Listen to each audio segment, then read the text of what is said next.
내 의의 하나님이여, 내가 부를 때에 응답하소서. 곤란 중에 나를 너그럽게 하셨사오니 내게 은혜를 베푸사 나의 기도를 들으소서. 인생들아, 어느 때까지 나의 영광을 바꾸어 욕되게 하며 헛된 일을 좋아하고 거짓을 구하려는가. 셀라. 여호와께서 자기를 위하여 경건한 자를 택하신 줄 너희가 알지어다. 내가 그를 부를 때에 여호와께서 들으시리로다. 너희는 떨며 범죄하지 말지어다. 자리에 누워 심중에 말하고 잠잠할지어다. 셀라. 의의 제사를 드리고 여호와를 의지할지어다.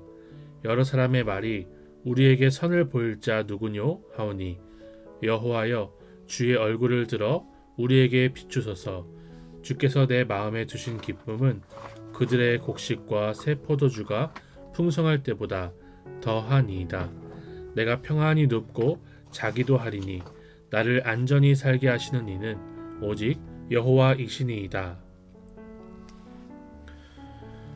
저는 본문을 보면서 시인이 이 세상에, 이 땅에만 속한 사람들과 하나님께 속한 사람들의 분명한 차이를 보여준다고 생각을 했습니다. 이 땅에 속한 사람들은 영광을 바꾸어 욕되게 하며 헛된 일을 좋아하고 거짓을 구한다라고 합니다. 그런데 하나님께서는 그런 자들 가운데 경건한 자들을 택하셨다라고 해요. 또 이 땅에 속한 사람들은 곡식과 새 포도주가 풍성할 때 그때 기뻐합니다. 그런데 시인은 주께서 마음에 두신 기쁨은 그것들보다, 이 세상에 속한 사람들이 누리는 것보다 더하다라고 분명히 고백하는 것이죠. 이 세상에 속한 사람들은 떨며 누워야 하지만 하나님께 속한 자는 평안히 눕고 자기도 한다라고 하는 것입니다. 왜냐하면 안전하게 살게 하시는 이는 오직 여호와이시기 때문이라고 하는 것입니다.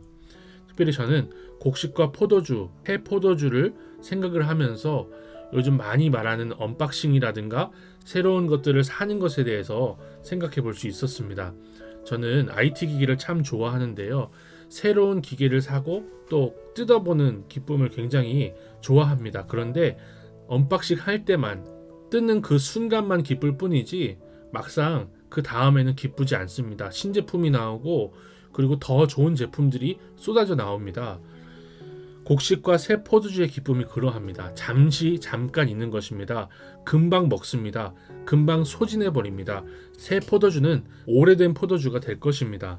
그러니까 이 땅의 기쁨은 주님이 주시는 영원한 기쁨과 감히 비교할 수 없는 그런 잠깐 있는 것들이죠. 정말 하나님 앞에서 사랑하는 교회와 제 인생이 잠깐 있을 이 땅의 기쁨이 아니라 영원한 기쁨 누릴 수 있는 그런 은혜가 있기를 기도할 수 있었습니다. 8절에 눕고 자기도 한다라는 이 표현은 실제로 밤에 잠을 자는 것도 의미하지만 죽는 것도 의미할 수 있습니다. 이렇게 구약 성경에서는 잔다라는 표현이 죽는다라는 표현으로도 사용됐습니다. 예수님께서도 나사로가 죽었다는 표현을 잔다라고 표현을 하셨어요. 그러니까 우리는 평안히 밤에 누워서 자기도 하며 또 평안히 죽을 수도 있습니다. 이 땅에서 살아있을 때만 평안을 누리는 것이 아니라 죽는 그 순간에도 평안을 누릴 수 있다는 거예요.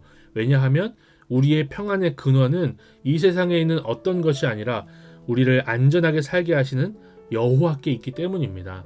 저는 이 평안, 죽을 때까지도, 죽는 그 순간에도 누리는 이 평안, 있어도 없어도 누릴 수 있는 그 평안을 오늘 하루도 누리면서 새해를 시작하게 된 것을 너무나 감사할 수 있었습니다. 하나님 아버지, 우리가 이 땅에서 잠깐 있을 것들로 우리의 기쁨과 안전을 찾지 말게 하소서. 오직 의로우신 하나님을 우리의 기쁨의 근원이시며 안전히 살게 하시는 분으로 고백하게 하옵소서. 주님을 의지하는 우리의 밤이 평안히 눕고 자는 시간들이 되게 하시고 우리가 죽음을 맞이할 그때에도 우리를 평안하게 하시며 안전하게 지키시는 주님께 감사할 수 있는 우리의 삶이 되게 하옵소서. 오늘 우리의 하루가 그러한 하루가 되게 하실 줄 믿사옵고 예수님의 이름으로 기도드립니다. 아멘.